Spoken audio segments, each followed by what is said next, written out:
Hello, Lou Hamilton from Audible Elegance here in Cincinnati, Ohio. And today I'm in my dress whites in respect to the nursing staff who took care of my wife as she has successfully received her second heart transplant in 4 years. The nursing staff of both the cardiac ICU and then the ICU after the transplant occurred did magnificent work. They worked very hard. Particularly the staff of the ICU, because they're playing on the last step of life. And so they're very focused and really, really talented people. So thank you. Today I thought I'd talk about equipment placement. This will also include power cables and your interconnects or the type of interconnects you're using.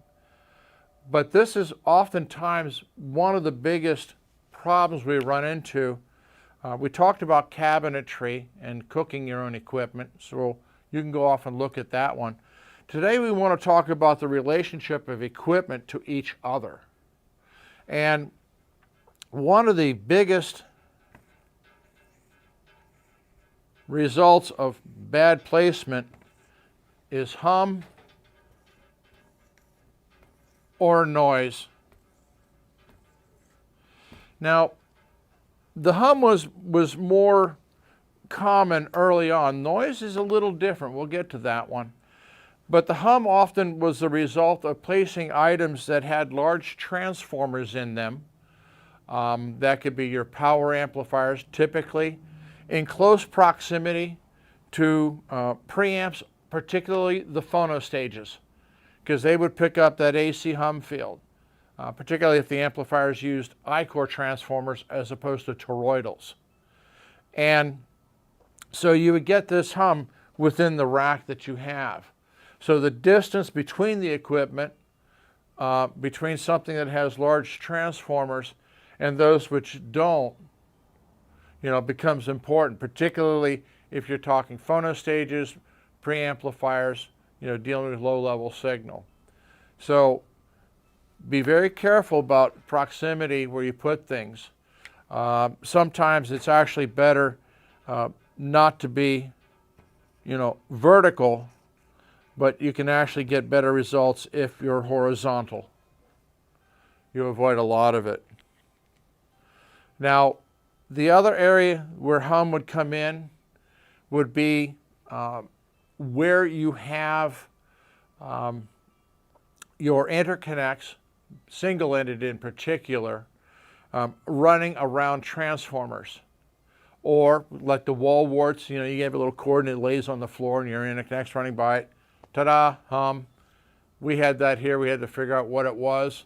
And yes, it was. It was simply a transformer near a speaker cable that wasn't shielded. So you have to look for those things. So when you're setting up your equipment, the ideal way that you do it is you keep all of your AC mains to one side and all of your interconnects to the other. That way you're trying to reduce the risk of hum or interference. And some of it may be very obvious, some of it may not.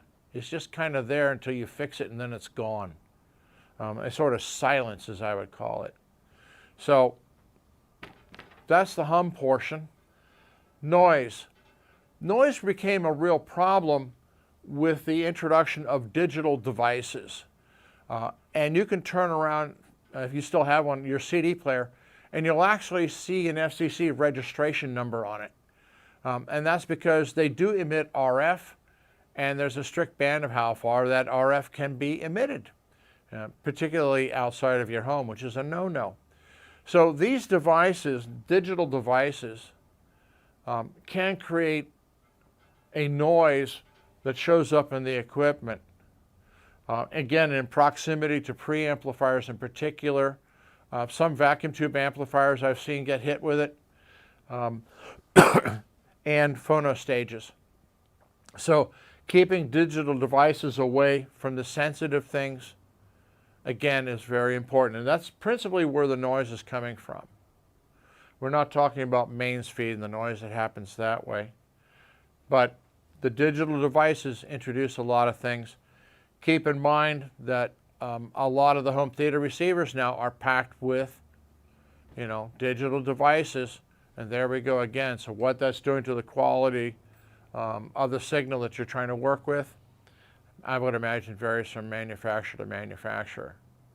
But these are the two things, and it's all about placement. So if you have any questions about what's going on in your system, take the time to rearrange things and see what happens.